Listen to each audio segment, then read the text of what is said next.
Good morning, everybody. Welcome to your Rangers Review morning briefing. It is Tuesday, the 11th of February. I'm Derek Clark, and I'm joined this morning by Jonny McFarlane. How's it going, Jonny? Good, Derek. On for another ride on the merry-go-round. It'll be interesting to see what comes up today. There's absolutely tons to mull over and to go through, and I'm looking forward to an action-packed half an hour. Yep, as ever, of course. Just before we crack on in with all the Rangers news, those of you, just a reminder, if I know that many of you, thousands of you, tune into the morning briefing on a morning and aren't actually subscribers to the channel, hit that subscribe button, hit the notification bell. You'll never miss a video when we go live, and there's a lot more content on the channel other than our morning briefings every weekday morning. But yeah, let's crack on in then. Philip Clement, at the time of recording, still the Rangers manager. We recorded a bit of a emergency briefing after Sunday's debacle at Ibrox against Queen's Park. I think the vast majority of Rangers fans, it's fair to say, have had enough of the Belgian in charge of Rangers, but he remains at the helm. It's now emerged reports of what it is likely to cost Rangers should they make a call on his future and dismiss him. On the Sun last night, I noticed that it reported £1.2 million it will cost to sack Philip Clement. Of course, he signed that 3.5-year extension in the summertime, last summer, and it's thought that will be the compensation package. Now, if that is the case, Jonny, I'm a bit surprised at how low that amount is. I've seen some saying it's eye-watering. I don't really think it's eye-watering for a club like Rangers. 1.2 million quid to get rid of at all. No, to get rid of an underperforming manager. Why, if that's the case, why are they not doing it? I don't think they want to, Derek. Fundamentally, I don't think they think it's right. And I'm not saying I agree, because I think Philip Clement should be dismissed on the basis of what is 15 months of evidence of how he performs in domestic football. But I think it's clear that the board think they can ride it out. They don't want to sack Philip Clement and pay another boss a big salary as well and have more money coming out of the club when it's not really going to make a difference from this season. There's only Europe to play for. Let's be honest, under Philip Clement, Rangers are going to finish second. So in Europe, who's the best man to take them over? Well, to be honest, Clement's done a brilliant job in Europe. So I think that's how they see it. I've not spoken to anyone. The club is on lockdown. They're not making any comments on or off the records. Don't think anyone really knows what the situation is, other than to say that they've not made a move yet. If they've not made a move yet by Tuesday at 9:36 a.m., I think it's safe to say it's business as usual and they're not going to make any more moves. So I think Philip Clement will be the manager against Hearts. We did tell you that on Sunday night, Derek. Both of us said it. We thought that would be the case based on what we know about the club. But I think the idea that Rangers can't afford 1.2 million is just a nonsense. It's not eye-watering. It's not that they can't afford it. It's simple.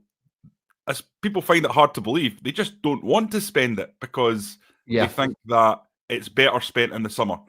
And that's the reality of this situation, and people need to get their heads around it. None of us agree with it. I've yet to meet a single person who either covers Rangers or is a Rangers fan who thinks Philip Clement can go forward from here.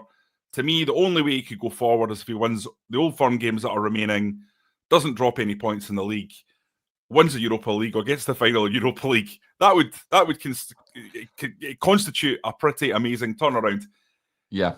What is there in terms of evidence to make you believe that could possibly happen? Rangers, before this game against Queen's Park, they won 5 games in a row for the first time under Clement this season, right? That's the level we're talking about here.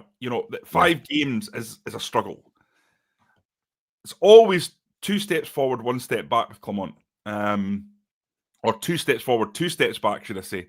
I think, to be fair, there has been... I take that back. To be fair, there's been slow, extremely slow, sloth-like forward momentum domestically. It's got better. It's better now, despite this defeat, which was a crazy defeat in terms of you look at the stats. than it was at the start of the season when they were huffing and puffing against everyone. It's got better. You've got Egamani's come in.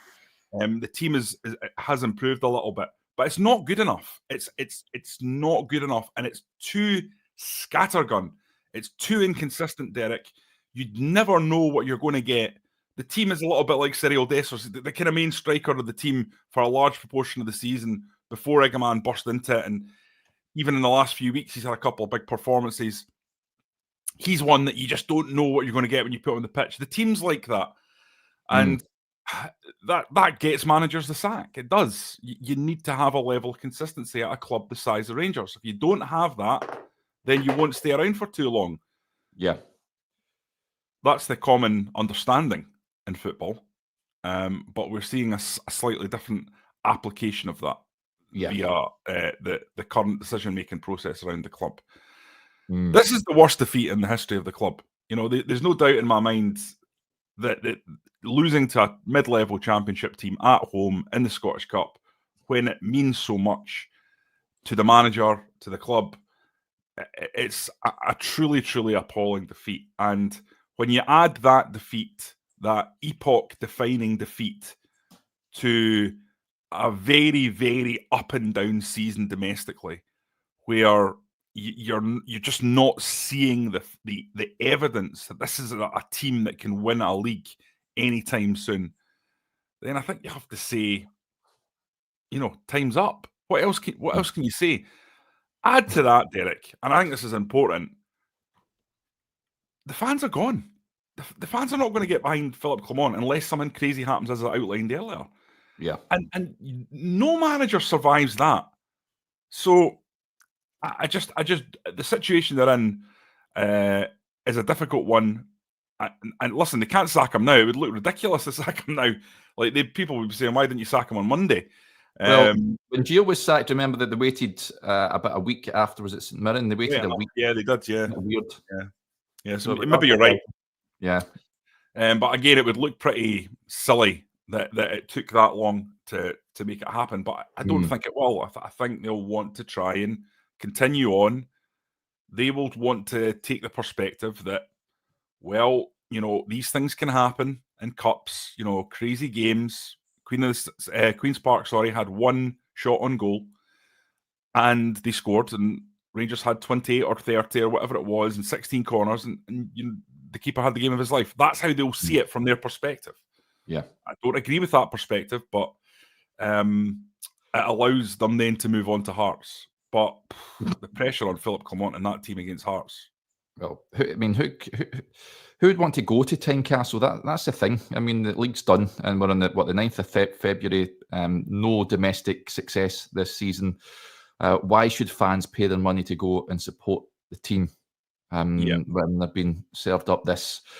There doesn't seem to be any direction at this moment in time. Interestingly, lots of comments coming in. I got an email from a certain Ross McCormack who'll be tuning in. No, I don't think it's that one. But a couple of interesting questions he posed to me. One of the ones was, I've heard a lot of people saying let's bring in a temporary manager as the season is done. If anything, we're only bringing in a temporary manager in and the season's a dead rubber. Does not this favour keeping Clement in the role to the end of the season? I give him the chance to see how far he goes in Europe. Probably more likely he'll do better in Europe than a temporary manager, and save on bringing a temporary coaching team in as well. I think this is like what you just said there, Jonny. But yeah, it's what the board are thinking, I think. Yeah. So it would not. I think I've said it before. I think Clement will get Europe until Rangers are knocked out of that, whenever that may be. It may be the 16th of March when the second leg of the last 16 tie takes place. But the fans, like you say, have lost a lot of trust in the current manager, and a lot of the anger now it has been directed at the board for quite some time. It's fair to say. Now we know there's new officials in there, and Patrick Stewart and Fraser Thornton. They, for me, have got a big decision on their hands, that's for sure. Jeeb gets in touch, says, regardless of what he does between now and May, he's done. It's over. Get him out now.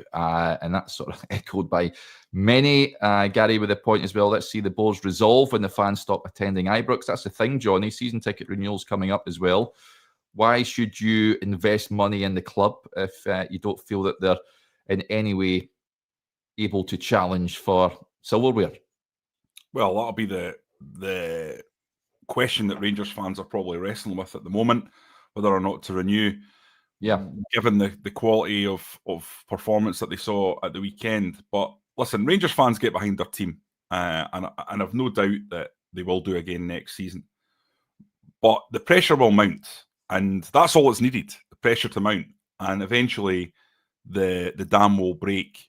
So, you don't go against the fans' wishes for too long without it becoming a disaster. And I wouldn't go too far down that road, Derek, because I just don't see a situation, where Ibrox is half empty, for example. I think the fans have shown time and time again they'll get behind the club. Maybe this is a breaking point. Maybe this is a last straw. But I would think that what you'll see this board making a decision at some point in the next couple of months, because I cannot foresee a situation where Philippe Clement, who is now on the absolute edge, we thought he was on the edge in December. Well, now he's hanging off. His arms, his leg, is the only thing that's keeping him is one leg on that edge. And I think what now is going to happen is one or two more results, and he's going to be pushed off, because you just cannot continue with these kind of domestic results. It's just not good enough for Rangers. The manager knows it, the players know it. But when you get to that level, when you get to right there at the very end, Derek, the pressure means that you're more likely to lose. It causes strange things to happen. And I just can't see a scenario where Philippe Clement is still the Rangers manager at the end of the season. I just don't. I thought that he would be able to struggle on until the end of the season prior to this Queen's Park game. But I think this is a totally defining result. Definitely, yeah. Do you know this is a result that changes everything, because it's just so bad, so awful. I mean, this is the only time in the club's history, its entire history, that it's lost to a lower level team at Ibrox in the Scottish Cup. So we're talking one for the ages, and one that will not be forgotten. It was crazy that it actually happened in the same week as Celtic's similar defeat to Inverness Cally Thistle. I think it was it the 25th anniversary of that, Derek? Something like that? Yeah, 3-1. I saw that all over the press. Yeah. So you're talking about a defeat that Celtic suffered, pretty similar to, I think at the time, a championship opposition on their own ground. 25 years later, there's still a massive press coverage about it, interviews, look-backs, people talking about that famous Super Cali Go Ballistic headline. As Gary says there, it's a black mark in history. This will be talked in 25 years. This will be on the internet. People looking back, remember this result, remember the chaos, remember all the conjecture, remember all the comment, remember all the pieces that were written. That's how bad this is. And I think it changes the perspective of how you look at Philippe Clement's tenure. And some people say, well, that's a bit over the top. It's one result, aren't you not taking into account the fact that these things can happen in football? But I just say, it's not just one result. Graham Souness had one terrible result when he lost to Hamilton. Yeah. But he had credit in the bank. He was winning games. He was also rebuilding the squad. Now, he had a lot more money. It was different times. But the point is, there's other managers that have suffered really, really terrible results, but not perhaps with the same context of domestic failure around them. There's 13 points in this league title gap. That is far too much. And if you add that into this horrible defeat, then I'm afraid there's only really one answer to the question. I was going to say there, I mean, the defeat is such that, it surpasses Berwick Rangers. That is what we look back on as the big, huge black mark in Rangers history prior to Sunday. I think I would probably agree with you. It is the worst result in the club's illustrious history.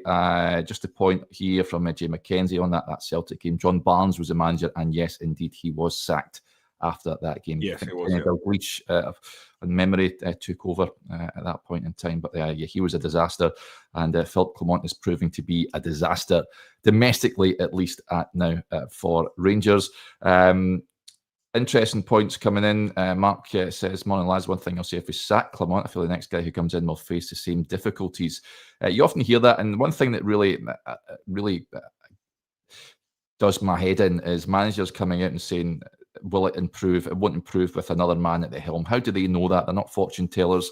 It may improve, it may get worse, but they're unable. I don't like them saying things like that. And who knows if a new manager, I think this group of players are not delivering what they should be domestically. I think they're capable of so much more. I don't think it's a bad group of players necessarily, Jonny. I just don't think they're being coached in a way that deals with teams that come to Ibrox, or they go away from home, play that low block, make it difficult for you.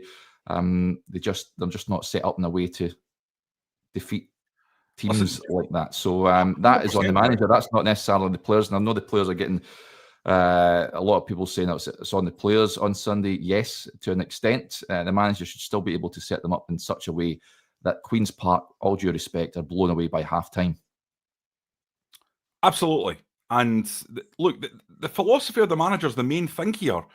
I listen to pundits in Scotland sometimes. It drives me balmy because they so focus on the kind of drama and the needle in Scottish football. They don't miss what's in front of them on the pitch. Look, the fact is, Philippe Clement's a good manager. He's had a good spell at other clubs. He's won a league title in 3 separate seasons in Belgium. He's gone to a top 5 league with a big club in Monaco, and he's been hired by a big club like Rangers. He's been excellent in Europe for Rangers, and there's no doubt about that. But he's not suited. His style of football is not suited to the Scottish Premiership. The two things can be correct at the same time. There's this sort of incessant desire to make everything simple and easily digestible in Scottish football. Two things can be correct at the same time. Philippe Clement can be a talented manager, and he can be utterly the wrong fit for Rangers. And that's what's happened here. Domestically, his style is not a good situation. It's not a good fit. It's not a good way to break down what Rangers play week in, week out. He thinks it is. He thinks his philosophy is fine. He won't change it. He sticks to that 4-3-3 rigidly. That's his prerogative, but that's why he's failing. Because he won't change it up. He's not. He's stuck to this philosophy, this style of play. But the style of play just doesn't work. It doesn't work in domestic football over the course of a season. It never will. And that's the problem. The only way it would work, Derek, is if you gave him 200 million or 100 million or whatever and said, go and massively outspend the opposition. And Rangers just can't do that. They need to build up slowly and steadily, getting the absolute best out of what they have and make sure that recruitment is absolutely nailed on. And to be fair to Clement, part of what he's done this season, and I think Rangers do have stronger foundations than they've had in recent years, is they've gone out and I think they've bought young players with talent. And you see that in the team. There's guys there that someone who's a good manager who can come in, who's suited to the league, can build upon. I don't think there's any doubt in that. But the problem you've got is, at the moment, there is just no evidence to say that Philippe Clement is the man to take care of the bread and butter. And you know what, Derek? For so long, Rangers have absolutely not prioritised the bread and butter in terms of how they hire. And that's something they need to go back to. Thinking about someone who's got the philosophy that's going to win games, 34 games out of 38, and put some pressure on Brendan Rodgers. Brendan Rodgers must think this is the easiest job in the world because he's never, the only time he's ever been under pressure as a Celtic manager from Rangers was in that cup final. That's it. Yeah. Every other time it's been, a sort of kind of false, fake challenge. He's never really been challenged. Nah. So you have to get someone in who can deal with the bread and butter. Someone whose coaching style is suited more to the Kilmarnocks and the Ross Counties than it is to the Manchester Uniteds and their Spurs. And until Rangers do that, I suspect this is going to be something of a Groundhog Day. This kind of European mid-block passing style that they've had with Giovanni van Bronckhorst, they've had with Philip Clement. Okay, Michael Beale was a little bit different, and that was I think a separate issue. But until they change that, Derek, I think it's not going to be a happy place, Ibrox. Yeah, the thing, when Rodgers came back, the Celtic fans, the vast majority, did not want him anywhere near Parkhead. And Rangers, you'd like to think, they had him on the ropes about this time last year, and then we all know what happened. The title bid collapsed. Last season was a real opportunity for Rangers. No question. You combine the spend in terms of what Michael Beale was given at the start of the season, £6 million in Danilo, £4.5 million in Cyril Dessers. That's a lot. I was going to. The money that's been spent. I was going to touch on that. No money was spent in January. I think that tells us everything we need to know. There was a number of high earners shipped out on loan, but I've touched on Bayrami before, Jonny. A lot of money's been spent on him. He's not delivering. Oscar Cortez looks like an almighty waste of cash at this moment in time. Now, I wish the lad well. Hopefully he gets back fit. The outlay for him, given the short amount of time that we've seen him in action, seems a tad hasty, I would say. You can't be wasting money like that. Yeah, I've got to say that it does look like at the moment, it looks like a signing that's not really working. Now, we know that time changes everything and that Bayrami could come good. I look at him and think that he's a talented player. There's something there. But at that level of expenditure for Rangers, it's a lot of money. It's a drop in the ocean for English Premiership clubs, obviously. Yeah. But for Rangers, it's a fair amount. And I just don't see enough in terms of output, goals and assists, that makes you think that Bayrami is a player that is going to be a major player going forward. You look at Hadji, for example. I think in 15... he's got something like 5 goals and 5 assists and 3 goals. So in 15 appearances in the Premiership, he's got 8 goal contributions. Bayrami, I'd have to check, but I don't think it's anything near that. I'll just have a look at what it is. Until he hits those type of levels, until he's getting a goal contribution every couple of games, I just don't think he's really arriving as a Rangers player, and he needs to be able to do it domestically. Yeah, so Derek, just to put that in a context, and I think this is pretty damning, really. So as I say, Hadji, 15 appearances, 5 assists and 3 goals. Bayrami, 20 Premiership appearances, 1 goal, 1 assist. That's ropey. Is that? He's a decent player, Jonny. There's a comment in there saying, is he suited to Scottish football? Is Clement playing him where he should be playing? There was a clamour, of course. He came in initially, he was playing left wing. And he's a number 10. He said it himself. He's a number 10. He's been playing as a number 10, and he's just simply anonymous at times. Serious question marks over him. Danilo's another one. I've seen a comment coming in there. I think Rangers overspent at the time on Danilo. Great player when he's fit. He falls into the Kemar Roof bracket for me, Jonny, where great player, but we just don't see him enough in a Rangers jersey. You mentioned Cyril Dessers' money that was spent on him as well. Rangers need to get smarter with any money that they do have and spending it on talents like, as we touched on, Hamza Igaman.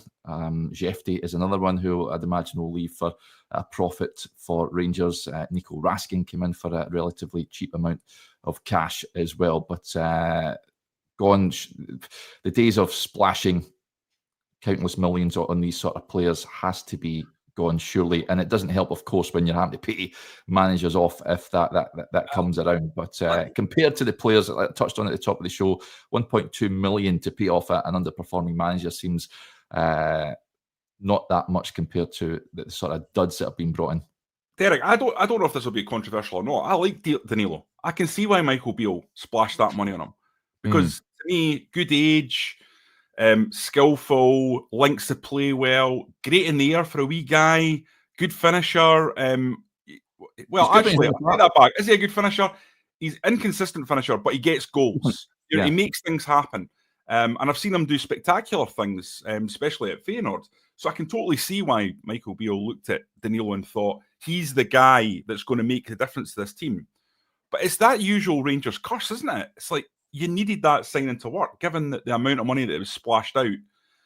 And, you know, listen, the fee was reported at 6 million. Who knows how much it was? Could have been 4.5 with add-ons. Who knows what it was? But the point is, I can see why he looked at him and thought, that's a guy that can come in and be a real success. But, I mean, he's just had criminal luck. And, you know, everyone then goes, like, 6 million for this guy. Like, that's not been a good signing. But sometimes it can be a decent signing that comes in on paper. Someone's saying, like Lammers, Jonny. Well, you know what I think about Lammers? I think Lammers was a great player, but he's shown he's a good player. It's just, again, it's like you need a specialist attitude, mentality for this club, and I'm not sure, you know, Lammers had it. But if you look at him on paper, if you look at him in the videos, you think, wow, this guy could really be a great signing and could fit into the style of football. Because, I mean, there's no doubt Sam Lammers had qualities. Well, he wanted to play as a number 9, didn't he? And he wasn't played in the position that he thought he would be playing. So, well, I think they saw him as a number 10 or a 9. But by the time that Beale went out the door and Clement came in, it was clear that he just wasn't fancied whatsoever. Yeah. He was never given an opportunity. So Derek's just been oh, there he is. He's back. I'm back on. Sorry, my camera just kicked me out, but then I'm back on. Okay. There we go. It's by magic. There we go. Derek, I mean, your technical issues, that's becoming a sort of theme, a meme for this video in the morning. Where we are now, Jonny, I mean, this state of flux, where the manager's in charge. I said it before, that the club seem rudderless at this moment in time. We're heading towards another summer rebuild, do you reckon? If a new manager comes in, they might not fancy the players that are there at this moment in time. Another influx of players, huge amount of players heading out the door as well. I think the Rangers fans getting a bit sick of this turnover every summer.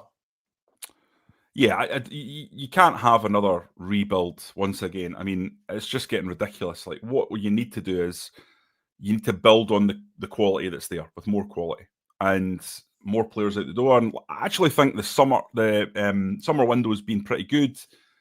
The January window in terms of getting players out on loan was good, but you know, the problem is you've got people like Ben Davies, Matondo, like coming back in the summer. What you want is to make sure that they have a good spell at their loan club and Matondo scored a screamer in his first game, didn't he? Yeah, and so you hope that from a Rangers point of view that those players do get the moves away from the club, because when they come back, it's just more big names on the wage bill, and we know that these are significant wages. You know, Ben Davies, I think, is not far off 30 grand a week, just under. So, you know, you're talking about big mistakes that have been made in the past that the club is still having to deal with. And the more of those they ship out, the more they can bring in these young, hungry players. And I think Niels Koppen has shown that if he's got a bit of money to play with, he can find bargains. You can see that with Jefty and Egerman. So Rangers are in this process of having to go out in the summer and do what they did last summer again. And if they do that, then I think they'll have a much stronger squad and they'll have much better opportunity to catch up with Celtic. But they need to marry that good work in terms of the recruitment and the ideology of bringing in younger players who have a shelf life at Rangers and then move on to bigger things that can then use that. You can then use that money to reinvest in the squad. They need to keep that mentality, because that's absolutely going to be at the heart of making the club profitable and of building it further in the future. Yeah. Just going back to the manager as well. I mean, Sun reported last night 1.2 million quid it would cost him to pay him off. Seen as well, Hugh Keevan said he's on 50 grand a week as a manager. Jonny, do you think that's acceptable for a Rangers manager to be earning 50 grand a week? I heard that. I'd be shocked. I'd be shocked. If Philip Clement is earning 50 grand a week, that would make him the highest paid manager in the history of the club by some distance.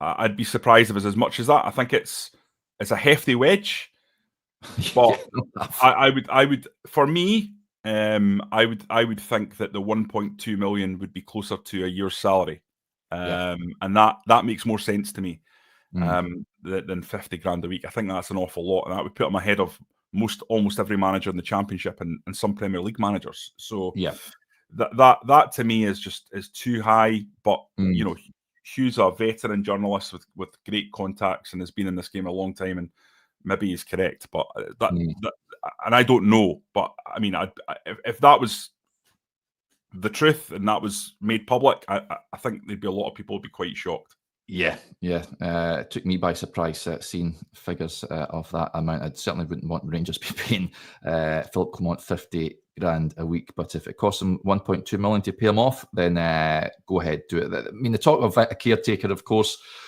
we've said it before, we think he's going to get Europe. If any caretakers that sort of that could come in, people say to get Rangers men in there, like Stephen Davis steadied the ship last season. Jonny, you've got Kevin Thompson, I've seen being quoted to come in. I've seen some suggesting Rangers should go out and get Duncan Ferguson in. He certainly would ruffle a few fellas. Well, that would be entertaining if nothing else.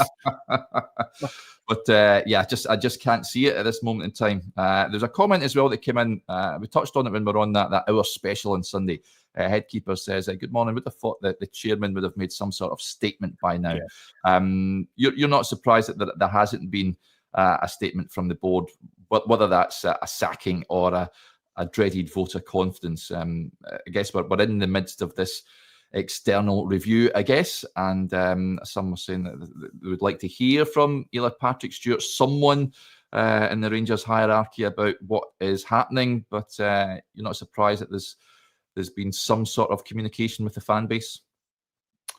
No, I don't. I'm not surprised at that at all, because if they come out and say something, then it'll blow up, again. I'm surprised that the chairman hasn't spoken publicly. I know he was made available during the Patrick Stewart sit down when they backed Clement publicly, and they talked about the changes that were being made at the club and things like that. And he only answered kind of one question, or he only made one very short statement at the end. And I think the club will probably say, well, the media didn't ask him any questions, but I do think the Rangers chairman has to have a higher profile than he's had. Now, I understand that clearly Patrick Stewart is leading the club now, and probably they want to get across the idea, look, I know there's been this tradition of Rangers chairmen being public figures and talking a lot, and you look back to the Murray era in particular, and that setting the tone. And that's not what's happening here. Patrick Stewart is an executive CEO. He's in complete charge of what's happening at this club. He's got total autonomy. He's the man that needs to be kind of public facing.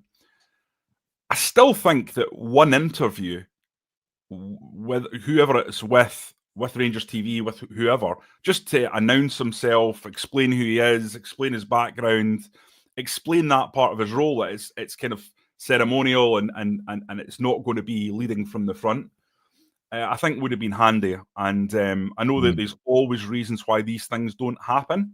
There's always different competing people with competing opinions about the level of noise at Rangers. But people don't know anything about Fraser Thornton. They have no sense of him. So it's so much easier to put the boot in. Whereas if he come out and showed the kind of guy he is, what took him to this role, how much he loves the club, his background, what he wants to do, how his role works, I just think that can only be of benefit to the club. So I think that's a mistake for him having not done that, whoever's fault that is. As for Patrick Stewart, I'd like him to see him be a little bit more proactive, to be speaking out a little bit more than he has. I'm a journalist, so that's my natural desire, isn't it? And people in the top positions always laugh and say, you come and try it with our shoes on, see how you like it, and I totally accept that. But for me, there needs to be more kind of public conversation and more kind of almost taking charge of the narrative rather than reacting to it. Yeah. It's not an easy situation, and it's very easy for me to sit here. It's not a job that I would ever want to do, because I think it's a thankless task, deciding all these things. I think Rangers have got very, very good people in the building to do that. But you've got to always, make sure that everyone's on the same hymn sheet to get people to do things, and that's not always easy. But you look at the way that kind of Rangers and Celtic have managed these things over the last decade, and there has been a move towards silence. If you think about Peter Lawwell across the city, Michael Nicholson, there's not much actually coming out of Celtic on that regard. And the higher now, the argument would be they win games, so they don't need to. Yeah. And that would be my argument on it. I think you need, in times of strife, when things aren't well, you need strong leadership to take you forward, to show that things are going to change, to give hope. And I think that's the key word for me. When I talk to Rangers fans, they just want a little hope. They just want to feel like there is change coming, that there is something that you can cling to. That exactly. Yes, it's hard now. Yes, it's been hard for a few years, but not far down the line, there is going to be a team to be proud of. And it's been quite a long time since Rangers fans have been able to say that. Yeah, we seem just to be kicking the can down the road at this moment in time. Here's a couple of points before we wrap up. James Cree says, good to see Jonny on, doesn't sit on the fence. So there you go. Alex Ander sums it up. He says, lads, if we beat Hearts on Sunday 3-0, the fans will be asking where was that against Queen's Park. We can't win. Yeah, it would not surprise me to see Rangers go there and beat Hearts. They often do well, Rangers, when the pressure is not on. So that would not surprise me one bit. Duncan Smith, I'll tell you what, I think Hearts will fancy it, and they'll go, you know what, we're going to go after them. And that'll suit Rangers. That'll suit Rangers down to the ground. If I'm Critchley, I'm going low block, sitting back, 5 at the back, 4 in midfield, set pieces, breaks. Yeah, but I don't think they'll do that at Hearts, because there'll be pressure from the Hearts fans to go on top of Rangers and to wound them. So I think I would not be surprised with what that commenter is saying there. 3-0. Listen, any result could happen. I wouldn't be surprised at anything at this stage, but just the way Rangers play and the way Hearts, I think, are going to approach it, it kind of plays to that kind of schizophrenic Rangers narrative. Yeah, and of course we're on Instagram Live. There's a comment that caught my eye from Alistair82. He says, Gerrard back in a heartbeat, definitely a British manager next. Now, do you think that Rangers do need, once Clement moves on, Jonny, that Rangers do need to go down that route of bringing in someone with that British identity? I don't think it needs to be a British identity, but I talked about this the other night with Josh, Derek. I think what Rangers need is a variety of things that you're unlikely to get from one manager. So Steven Gerrard, it wasn't just about him. It was about the team. Michael Beale offered the coaching nous on the training pitch, the ability to keep players engaged, keep players improving. You had Gary McAllister, who would give you that conduit between the players and Gerrard, who kind of took a wee step back, and it meant Gary was there in their ear talking to them. If they needed an arm around the shoulder, Gary was there to do it. If they needed a kick up the backside, Gary was there to help with that as well, if the manager didn't want to step in. Then you had, obviously, Tom Colshaw, excellent at set pieces. You think back to the Gerrard era, one of the things that stands out to me is Rangers were excellent on set pieces, excellent for quite a long time, and that was Colshaw's department, wasn't it? And I always remember there was a goal, I can't remember what game it was, but it was from a set piece, and Steven Gerrard turned round and just went straight for Tom Colshaw, grabbed him, gave him a big cuddle, pointed at him, and kind of everyone saw like that was Gerrard saying, look, this is the guy that deals with that. As from CF4 is saying in the comments, that Aribo front post flick, it was so successful. You knew Rangers were going to do it. You knew Rangers were going to do it. You couldn't stop it. And like that, it was all those factors. Jordan Milsom as well in the medical science department, trying to keep players fit. Not always successful, right enough, but trying to keep players fit. That gave Rangers everything they needed. It was a rounded whole, that management team. And people say, oh, Steven Gerrard, he's not got it. He's a dud as a manager. You just have to look at what he did after he left Rangers, and that proves it. But I think Rangers managers are cut from a different cloth. It's a different thing. It's quite specific. And Gerrard with that team, that was everything that Rangers needed at that time. And I wonder if the next appointment is going to have to be similar, Derek. It's going to have to be a figurehead with a great coach alongside, and trying to kind of build that in a way that gives Rangers everything they need. And it might mean that you're spending more on the backroom team, and it might be you're spending a little bit more or a little bit less on the first team. But it makes sense to me. Yeah. Chris sums up, he says, just needs to be someone who understands how to get results here. Foreign managers at other clubs in Scotland have done it and done it against us, so it can be done.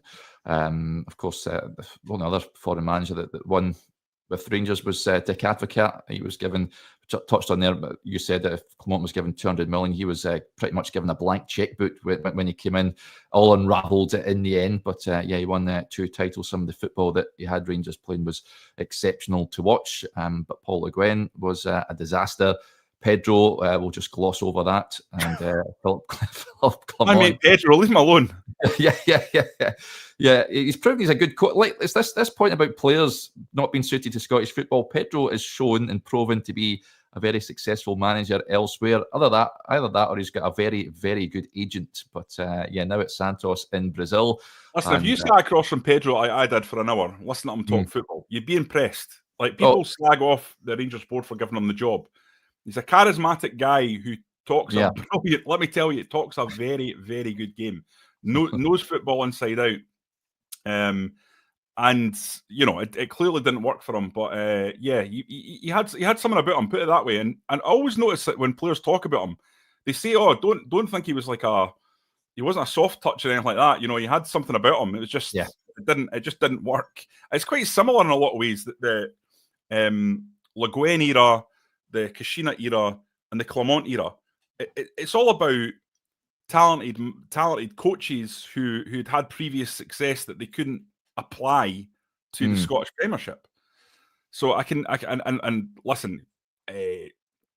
Le Guen had an amazing background, winning 3 league titles with Lyon. Oh, what a coup that was, bringing him in at the time. People don't realise, because subsequently his career was never the same. He went to PSG, obviously, but PSG were not what they are now. But Le Guen was exactly the archetypal guy who couldn't cope with the physicality of the game, couldn't understand how to deal with it. And I wouldn't say Clement is like that. I just think the game's changed to the extent that really the Rangers manager's job, primarily, first and foremost, is about finding a way to bulldoze Scottish teams underneath Celtic and building towards a way to, after that, to compete against Celtic and in Europe, which I think is 2 quite separate things. And I think for too often, Rangers have hired managers that are good at one and not the other. Yeah, I think when he came in as well, Le Guen, I was sort of surprised he wasn't given the budget that I thought he would have been given. He was sort of scrimping around in the bargain basement, bringing players in. But he was a massive failure, that's for sure. John says, I've got an autographed photo of Pedro. There can't be many of them flying around. But thanks for getting in touch, John. Alex Kelly says here, the witch hunt against Clement continues. You wanted to dive in here, Johnny? Yeah, there's no witch hunt against Philip Clement. He's 13 points behind Celtic in the title race, and they've just lost to Queen's Park. It's the first time in the club's history they've ever lost to lower league opposition at home. I mean, what does Alex not think that's? See, the thing is, Johnny, I've said it before. See, if Rangers were top of the league, or say a couple of points behind, it would be. We'd be talking about this being a disastrous result, but I don't think there'd be a clamour to get rid of the manager.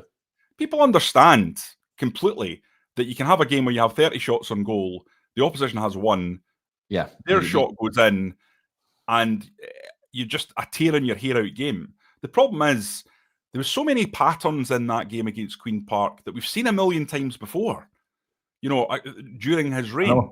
And it's those patterns that make people feel the way they do.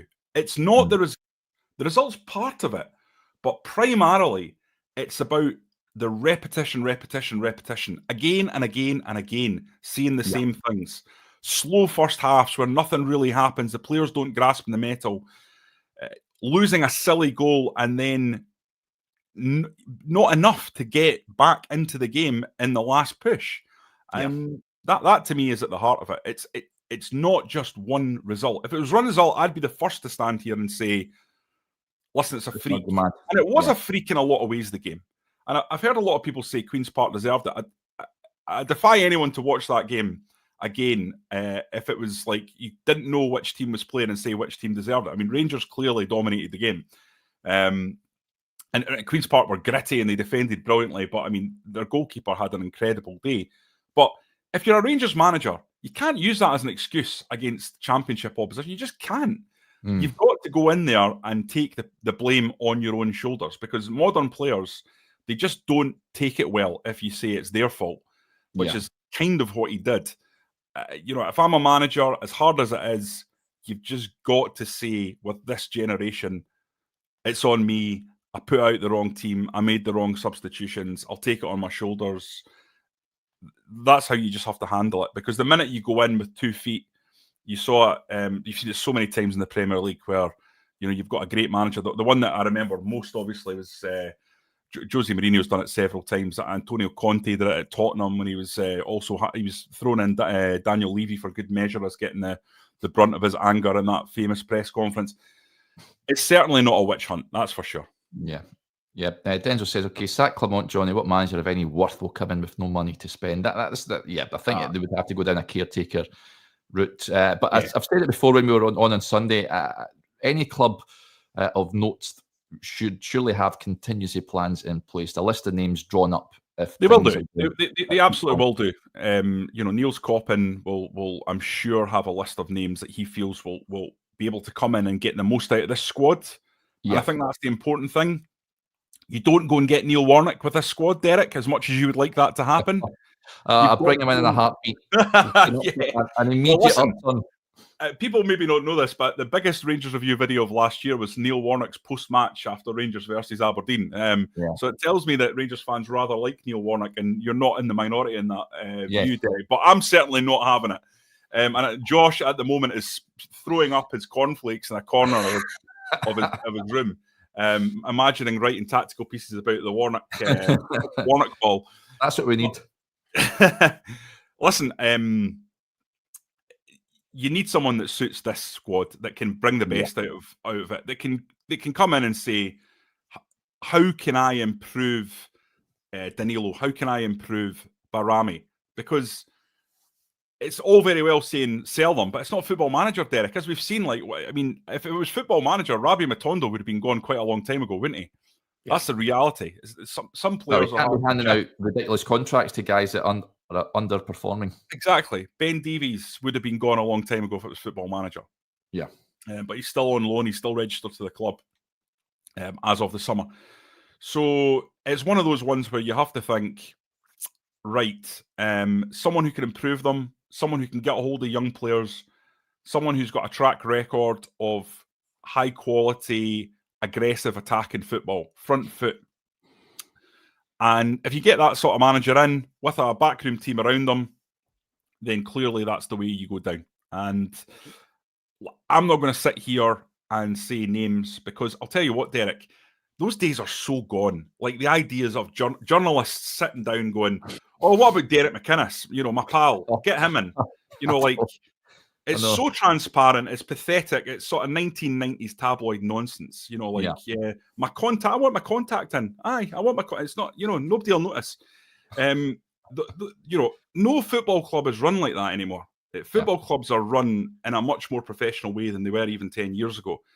And you've got football professionals in there, people like Niels Coppin, who will go out and who will scour European football, and they will scour the data around European football to find someone that matches something of a template that Rangers are looking for. So, like when in the media we do these things where it's like the 5 names that Rangers, the 5 next names in the frame or whatever. I think it's mostly ludicrous now. It's mostly pointless, because as we're seeing with Critchley, as we saw with Hibs going to get their last manager, whose name escapes me now, who's now at Spurs. Montgomery. Nick Montgomery, these even with Clement, the days of going, who's the guy that's doing well in our league? Let's go and get him.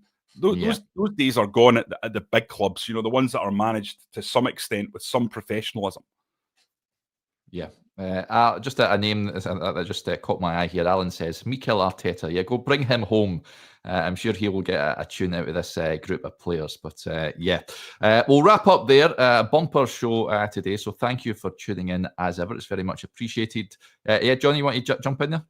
No, not at all. All right, by the way, that was not to denigrate Derek McInnes. So I think it's a very good manager. I just want to make that clear. A very good manager in the Scottish Premiership. And I know I'd put it this way, I don't think you would have Rangers 13 points behind Celtic in the league. No chance. Absolutely no chance.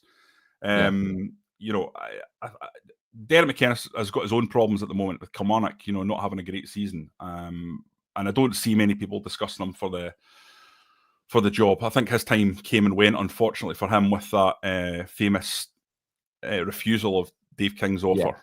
Yeah. But it's someone that I think needs to tick a lot of boxes, and that's the key message. I think if Clement goes, I don't think he's going to go, but if he does, it's a hell of a job finding someone that's going to fit the broad spectrum of what Rangers need. Has to work because Celtic at this moment in time are just racking up trophy after trophy, and the fans are sick to death of it. So someone has to come in and rectify the situation. Peter said he needs to get his breath back. Yeah, absolutely. Quality pod, as Ian says. So thank you for the kind words and for tuning in as ever.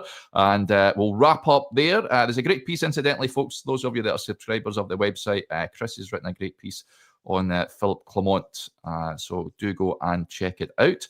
We'll be back again tomorrow morning, of course. Until then, enjoy the rest of your Tuesday. Bye for now.